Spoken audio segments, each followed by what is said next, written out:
ko fa sai mu ce inna lillahi wa inna ilaihi raji'un. Alamun tashin alkiyama na ta bayyana domin scientists sun ƙara tabbatarwa da cewa duniya ta ƙara gudu, kuma su kansu abin sai da ya razana su kamar yadda kuke gani. Kuma scientists sun tabbatar da cewa tun da aka kiri duniya ba a taɓa samun gajeriyar rana ba, wato short day kamar yadda aka samu a wannan karni duniya take ƙara gudu. Kuma wannan na ɗaya daga cikin alamomin tashin alkiyama, domin hadisi ne guda na manzo Allah sallallahu alaihi wasallam da yake cewa alkiyama ba ta shi ba har sai lokaci ya fara gudu. Shekara ta koma kamar wata ya koma kamar sati ya koma kamar kwana. Kuma kowa maganar scientists din nan fa sun ce fa wannan abin ba zai shafi rayuwar ka yau da gobe, don ba lai ma kula ba da lokaci ya ragu ko rana ta ragu. Amma idan ta tafiya nan da shekarar 2029 fa akwai yiwuwar a canja agogon duniya baki daya, da har yanzu ba a yanke shawara akan hakan ba. Kuma idan ba ku manta ba, scientists sun gama magana a ɗan shekaru da suka gabata cewa duniya tana ƙara gudu, to yanzu ma sun ƙara yin magana makamancin haka. Ko ban sani ba ko ni kaɗai na fuskanci haka ba, da ban ni fa gaskiya na kula da cewa lokaci gudu yake, don faka yanzu zaka ji kwanaki suna gudu. To Allah subhanahu wataala ka ji kanmu ba dan mun mutu ba. Sannan kuma dan da Alhaji Abis yawa laifi a sani ko da rashin sani, da Allah ku yafe mu,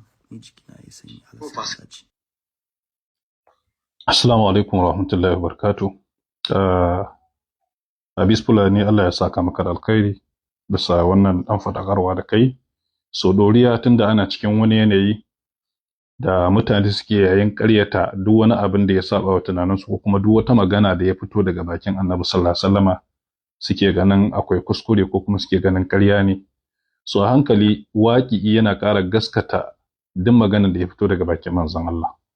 Sannan mu mun imani da Allah subhanahu wata'ala zai kare duk abin da ya shafi manzon Allah, ya shafi janibinsa, zai kare maganganunsa kamar yadda ya kare lafiyansa.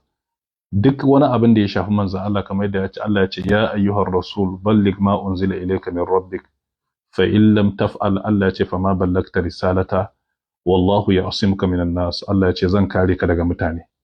Sannan ubangiji subhanahu wata'ala ce inna lanansuru rusulana wallazina amanu fil hayatid dunya. Allah ya ce wa yawma yaqumul ashhad, za mu taimaki manzanninmu ta hanyar hujjoji, ta hanyar tabbatar da gaskiyansu da duk wani abin da suka zo da shi wanda zai zama izina ko kuma zai zama dalili ne da yake ƙara nuna gaskiyan abin da suka zo da shi.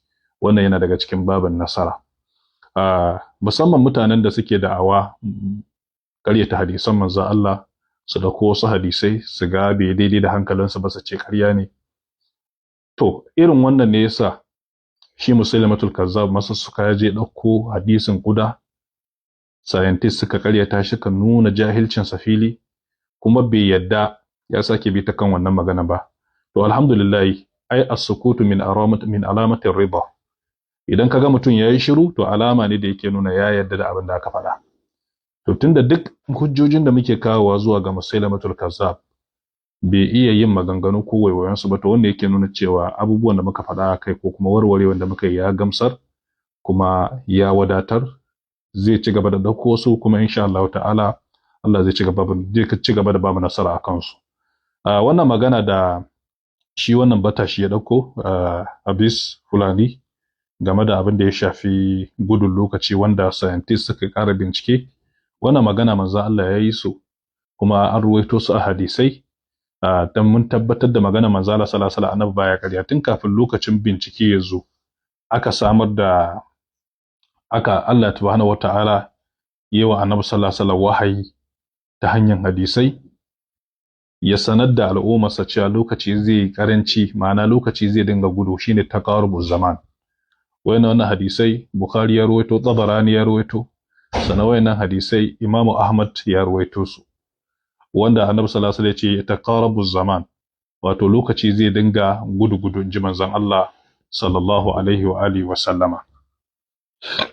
Sai manzon Allah sallallahu alaihi wasallam, sai Ibn Hajar ya faɗa cikin Fathul Bari a inda yayi jawabin kan cewa wato wal haqqu anna al murad naz'ul baraka min kulli shay.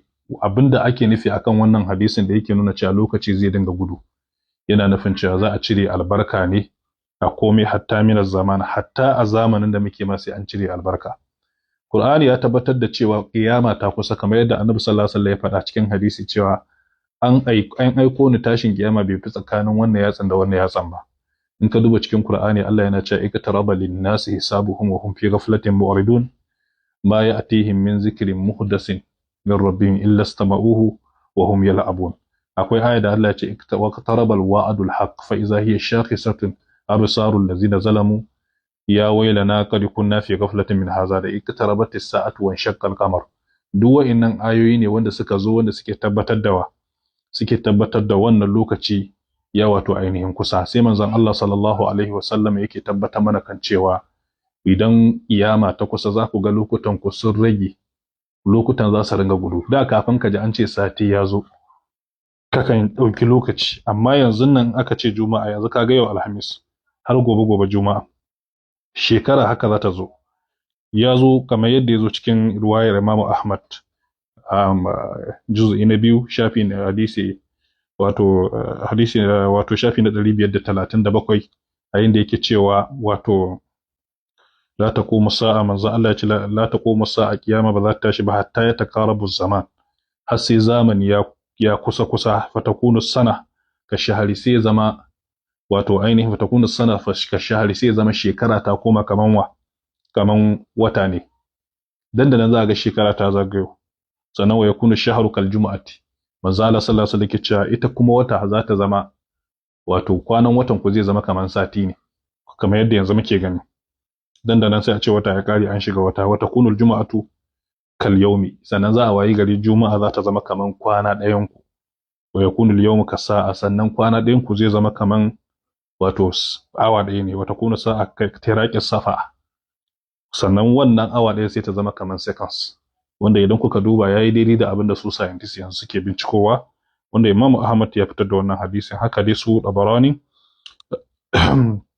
sun fitar da su, wanda hadisin Anas da Abu Huraira su suka ruwaito wannan hadisin, wanda Imam Al-Albani ya kawo shi a cikin Sahihul Jami'.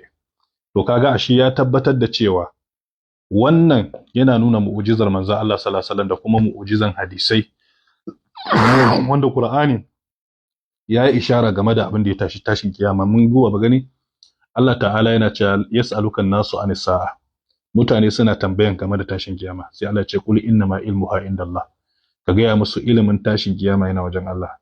Sai ce Allah ya ce wa ma yudrika la'alla as-sa'ata takunu qariba, inna Allaha la'ana al-kafirina wa a'adda lahum sa'ira.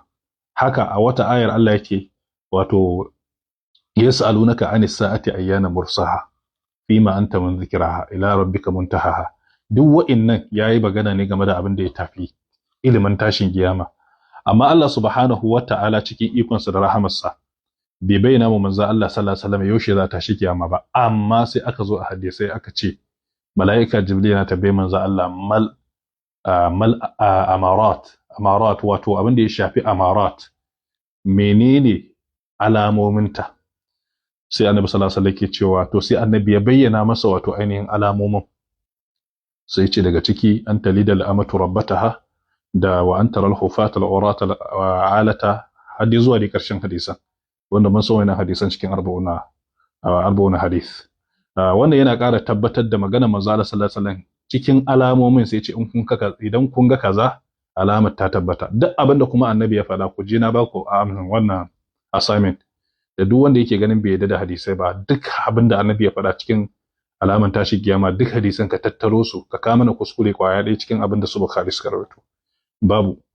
Wannan kadai ya isa ka gane cewa hatta waɗanda ba su yarda da wannan addinin ba suna yin bincike, kuma binciken su ya zama daidai da abinda Allah ya faɗa ko abinda manzon Allah sallallahu alaihi wa alihi wasallam ya faɗa. To wannan kadai ya isa ya sa kai da kake da'awar kai musulmi ne ka dawo kai musulunci na gaskiya.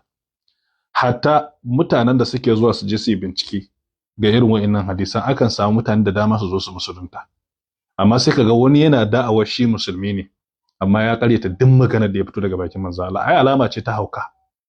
Kai kana so mu yadda da maganganunka, amma baka yadda da mu yadda da maganganun da aka rawaito daga manzo Allah ba. To yanzu kai da ka aske gemu kwal, kayi sifan yan daudo, kayi sifan maguzawa, kuma wai kai kake so wai mu yadda da kai a matsayin jagoran addini. Kaga bai yiwuwa a zo a yadda da kai a matsayin jagoran addini, alhali baka da hujjoji game da ma hatta addinin nan, da wato irin aqidar da kake kai. Ban taba ganin aqidar da take kamar yanan gizo-gizo, wato kabaitul ankabut. Inna awhanal buyuti labaitul ankabut. Mafi raunin gida shine gidan gizo. Wallahi tallahi aqida qalaqatu, gidan gizo-gizo ma yafi ta karfi. gidan giza ma ya fi ta karfi. So kawai in dai za ka yi dilin da irin wa'annan mutanen to ka tabbatar da za ka yi dilin ne kamar yadda kake dilin da mahaukata. Shi mahaukaci sai ka yi haƙuri, don yana kai duka, yana kai suka, yana zagi. So ni yadda nake ɗaukan mutanen nan kamar yadda in kana ba wa mahaukaci magani sai ka yi haƙuri da zagi, da hantara, da ƙarya, da sauransu. Da haka mutanen nan saboda haƙi da su babu hankali gaba ɗaya cikinta. Sai dai batun maganan rarrame. To saboda haka a takaice wannan binciken ya ƙara ba mai imani game da hadisan manzo Allah. To kai saura mu ji irin comment din da zaka yi ko kuma wani irin lokaci zaka yi game da wannan. Sai ka ƙara baya wannan dai duk muna kafa muku hujja ne don ku gane cewa Allah ya aje muku ayar da za ku dawo ku tuntuntuni akan mummuna aqida kuke kai kafin lokaci ya kure muku. Allah ta'ala ya shirye da mu. Assalamu alaikum warahmatullahi wabarakatuh.